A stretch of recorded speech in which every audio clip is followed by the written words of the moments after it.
Hi students, मैं doctor Narendra Kumar, सहायकाचार्य राजकीय कला महाविद्यालय सीकर। आज हम नगरीय समाजशास्त्र का एक बिंदु है नगरों के प्रकार, टाइप्स ऑफ सिटीज़, इस पे चर्चा करेंगे।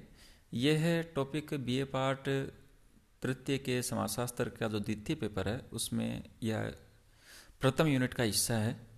और इसमें हम पढ़ेंगे कि नगर के कितने प्रकार होते हैं और वो प्रकार किस आधार पे किए गए हैं। इस संबंध में मैं चर्चा करूंगा कि जिसबर्ट और हॉलबर्ट ने नगरों के कई प्रकार बताए हैं। उन्होंने नगरों को 6 प्रकारों में बांटा है। जैसे नंबर 1, उत्पादन केंद्र के आधार पर उन्होंने कहा कि कुछ नगर ऐसे होते हैं जो वस्तुओं के उत्पादन के कारण अस्तित्व में आते हैं, और नगर या जो उत्पादन केंद्र के कारण नगरों के रूप में तब्दील हुए थे। जैसे बम्बई और चेन्नई, इनमें बहुत सारी वस्तुओं का उत्पादन होता है और इसीलिए ये प्रसिद्ध नगर के रूप में जाने जाते हैं। जिसबर्ट और हॉलबर्ट का मत है कि कुछ नगर व्यापार और वाणिज्य के केंद्र के रूप में बड़े नगर बन गए। जैसे कालीकट और कलकत्ता। कालीकट और कलकत्ता दोनों ही समुद्र के किनारे स्थित है और यहाँ पर जहाज़ों द्वारा माल लाया जाता था, ले जाया जाता था, इसलिए ये धीरे धीरे व्यापार और वाणिज्य केंद्र बन गए और फिर बड़े नगर के रूप में तब्दील हो गए। कुछ नगर राजधानी और प्रशासनिक केंद्र होने के कारण भी नगरों के रूप में अस्तित्व में आए। जैसे जयपुर और चंडीगढ़, ये दोनों ही राजधानी और प्रशासनिक केंद्र है, इसलिए यहाँ पर प्रशासनिक लवाजमा रहता है, इसीलिए ये नगरों के रूप में अस्तित्व में आए। प्राचीन समय में भी ऐसा जहाँ राजा लोग निवास करते थे वो राजधानी और नगरों के रूप में माने जाते थे। स्वास्थ्य और मनोरंजन केंद्र के रूप में भी जैसे बम्बई और शिमला ऐसे केंद्र है जो मनोरंजन और स्वास्थ्य के दृष्टि से महत्वपूर्ण माने जाते हैं। लोग प्रतिवर्ष घूमने आते हैं समुद्र के किनारे, मनोरंजन के लिए लोग घूमते हैं। तो इस प्रकार के जो शहर हैं वो स्वास्थ्य और मनोरंजन के केंद्र के रूप में विकसित हुए। कुछ शहर ऐसे भी हैं जो धार्मिक और सांस्कृतिक गतिविधियों के केंद्र होने के कारण नगरों के रूप में विकसित हुए।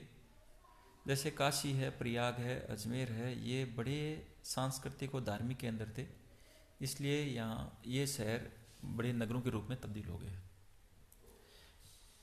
बहुशाखीय नगर का तात्पर्य यह है कि कुछ नगर ऐसे हैं जो कोई एक विशिष्ट घटनाएं कारण अस्तित्व में नहीं, बल्कि कई ऐसी गतिविधियां वहाँ संचालित होती है जिसके कारण वो अस्तित्व में है। जैसे शिमला एक राजधानी और प्रशासनिक केंद्र होने के कारण साथ साथ स्वास्थ्य की दृष्टि से भी महत्वपूर्ण है।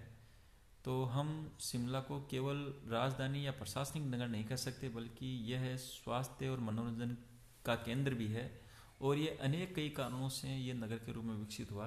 तो ऐसे नगरों को हम बहुशाखीय नगर जिसबर्ट और हॉलबर्ट ने बताया है। तो नगरों के प्रकार के बारे में जिसबर्ट और हॉलबर्ट का जो वर्गीकरण है एक सामान्य वर्गीकरण है। इसे हम परीक्षा में अगर प्रश्न आता है तो हम लिख सकते हैं संक्षिप्त में। कैमिली रोशियो ने भी एक वर्गीकरण प्रस्तुत किया है। उन्होंने कहा है कि नगरों को हम 2 भागों में बांट सकते हैं, प्राकृतिक नगर और कृत्रिम नगर। प्राकृतिक नगर वो हैं जो समुद्र तट, पहाड़ इत्यादि पर स्वतः विकसित हुए, जिनको बसाया नहीं गया बल्कि अपने आप ही अस्तित्व में आए, चाहे वो समुद्र किनारे व्यापारिक केंद्र के रूप में अस्तित्व में आए हों या किसी और वजह से।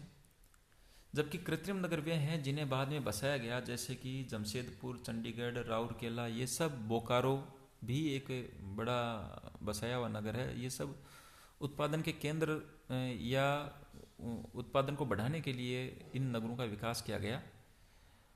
तो ऐसे नगरों को हम कृत्रिम नगर कह सकते हैं। ये कैमिली रोशियो का वर्गीकरण है। एक अन्य वर्गीकरण जो जनसंख्या के आधार पर किया जाता है, उस वर्गीकरण के अनुसार नगरों को 6 श्रेणी में बांट सकते हैं। श्रेणी 1 के अंदर 1 लाख से अधिक जनसंख्या वाले सारे नगर आते हैं, चाहे महानगर हो, कोई भी हो, वो आते हैं। श्रेणी सेकंड में 5,000 से 99,999 जनसंख्या वाले नगर आते हैं। श्रेणी तृतीय में 20,000 से 49,999 जनसंख्या वाले नगर आते हैं और श्रेणी 4 में 10,000 से 19,999 की जनसंख्या वाले आते हैं।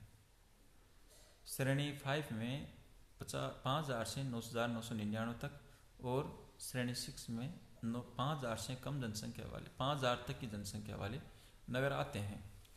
तो इस प्रकार नगरों का जो वर्गीकरण है वो जनसंख्या के आधार पर किया गया है। तो ये एक नगरों का वर्गीकरण है जिसको कई लोगों ने अलग अलग तरह से प्रस्तुत किया है। किसी एक को हम आधार मान करके हम नहीं कह सकते हैं कि यही नगरीकरण को का महत्वपूर्ण माने, बल्कि सारे नगरीकरणों का हमें जो विभिन्न विचारकों ने प्रस्तुत किया है उन सभी को हमें संक्षिप्त रूप में परीक्षा में लिखना चाहिए।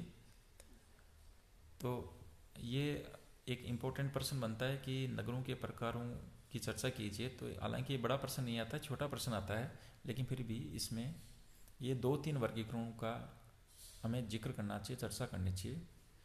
तो इस प्रश्न को भी लिख करके ढंग से तैयार करना चाहिए। बहुत बहुत धन्यवाद।